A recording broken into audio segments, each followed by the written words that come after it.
Perfect. Welcome back, boys and girls. We are continuing to work on central message using a fable.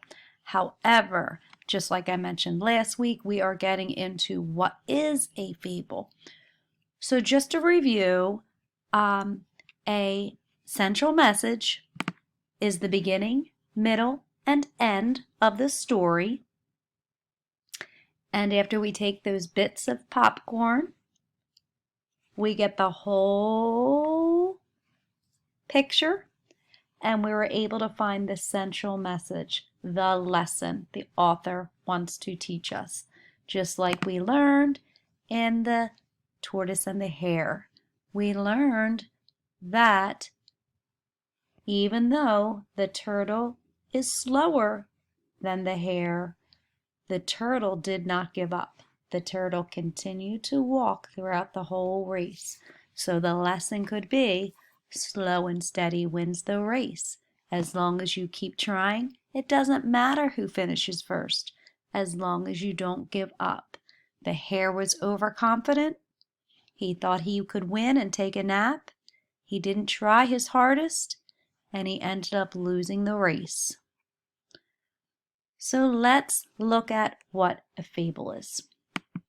So, a fable is a type of folktale. So let's go look at what a folktale is.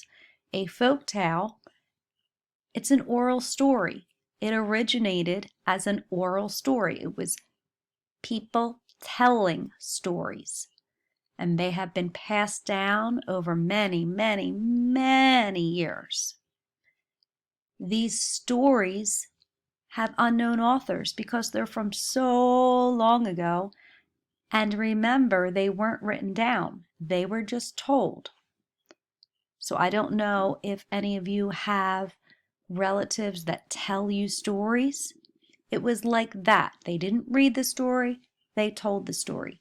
Now, these fables are written down into books. So folk tales, there's many, many, many different types of folk tales. The one that we're looking at and we're learning about is a fable. So a fable is a type of folk tale. A fable is a short story to teach the difference between right and wrong. These stories were not spoken. These stories were spoken, not written, many, many, many years ago. They can now be found in books. So I don't know if this book looks familiar to you, Aesop's Fables, but he's a very, very popular. These are very, very popular stories. And one of them is The Tortoise and the Hare, like we read. Another one is The Lion and the Mouse that we used during ARC conferencing. Let's look at the characteristics of a fable. The characteristics of a folktale are that animals are acting with human characteristics.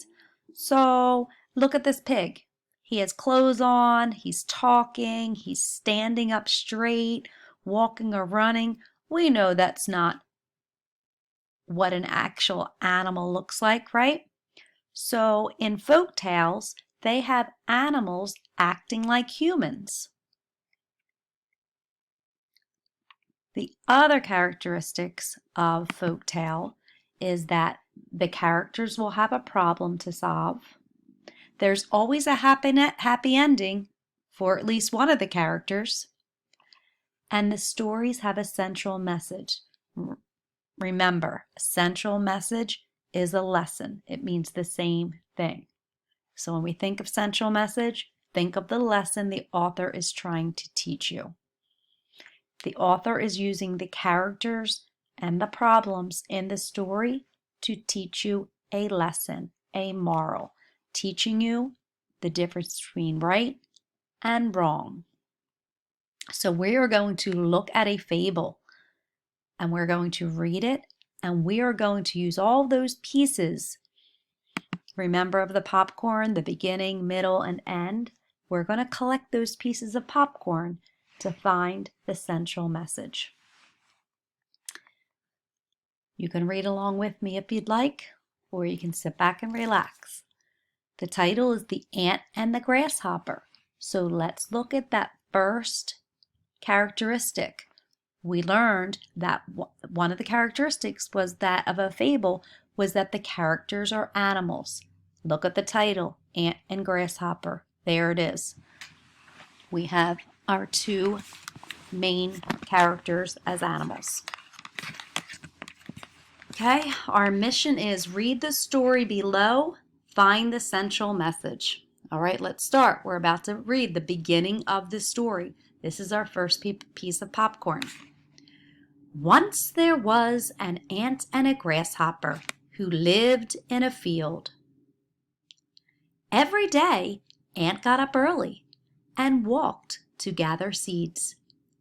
She balanced one seed on her head at a time, walked it back to her home, and then went again to the field to gather more. She was very small, so the walk was very long. She worked the whole day without ever stopping to rest. So we learned a lot in that first paragraph. We learned a lot about Ant. We learned that Ant gets up early to gather seeds.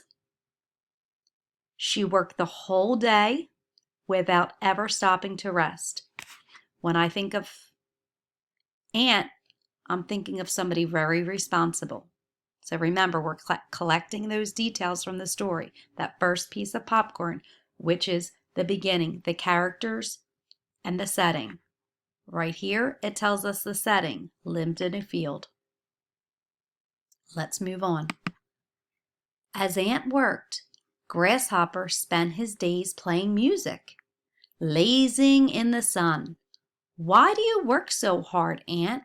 He laughed. Summer is here. Why waste the sunshine gathering seeds? So this part is describing the second character, Grasshopper. How do you think this author is describing Grasshopper?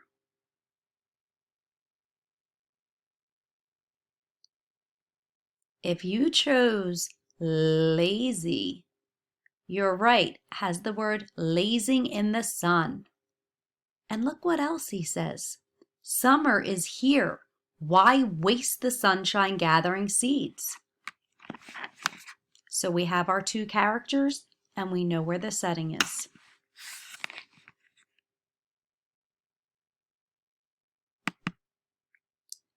Ant ignored Grasshopper's teasing and continued gathering, which only made Grasshopper laugh even more.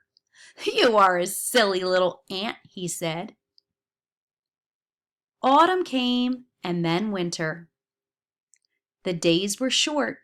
Snow fell on the farmer's field, burying the plant seeds and that had been so easy to get. So now our setting has changed, autumn to winter, and we know there's now snow. So look how our setting has changed. Grasshopper had no food to eat. This is taking us to the second piece of popcorn because remember that second part starts at the problem. Remember, a problem is what a character wants or needs but can't get. Grasshopper has no food to eat. Grasshopper wants food, but he doesn't have any. Grasshopper is hungry, but he doesn't have any food. So he has to think of the solution. How can Grasshopper get food? Grasshopper had no food to eat. What will I do? I am hungry, Grasshopper said to himself. Then he remembered how many seeds Ant had stashed away during the summer. He's thinking of his solution. What do you think his solution might be?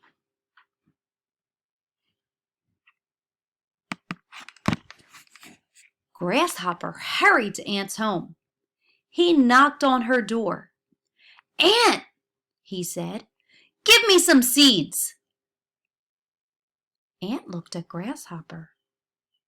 I worked hard all summer long while you laughed at me, Ant said. You should have worked in the summer instead of singing and dancing. Then you would have a full belly now.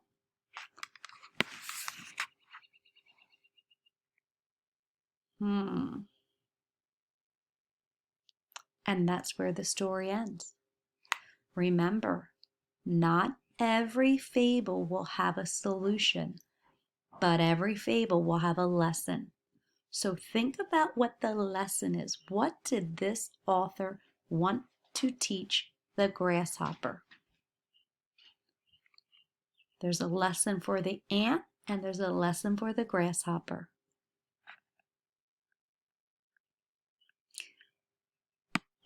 Let's look at the beginning. Remember, we introduced the characters, the setting, and the story up into the problem. The story took place in a field. We read that. We found that when we were reading it.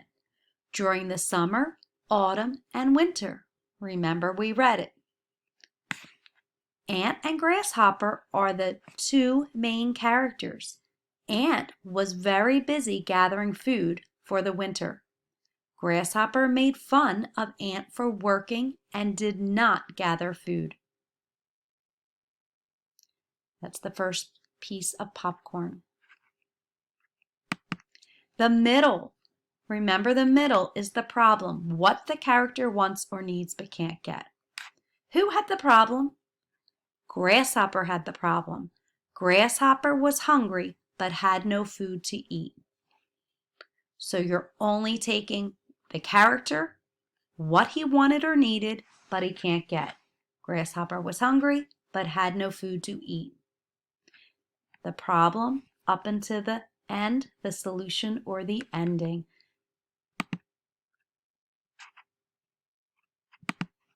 The end, the solution. How does the character get what he needs or wants? Did Grasshopper get what he needed or wanted? No, there was no solution. However, there was a lesson. Grasshopper, he will continue to be hungry unless he finds food because he played all summer instead of working. Ant has food because she worked all summer long preparing for winter. So the central message I take from that is Ant, work first, then play so you can be prepared. Grasshopper, I think the author wanted us to learn from Grasshopper is if you only play and you don't work, you won't be prepared. Do you want to be the ant or the grasshopper?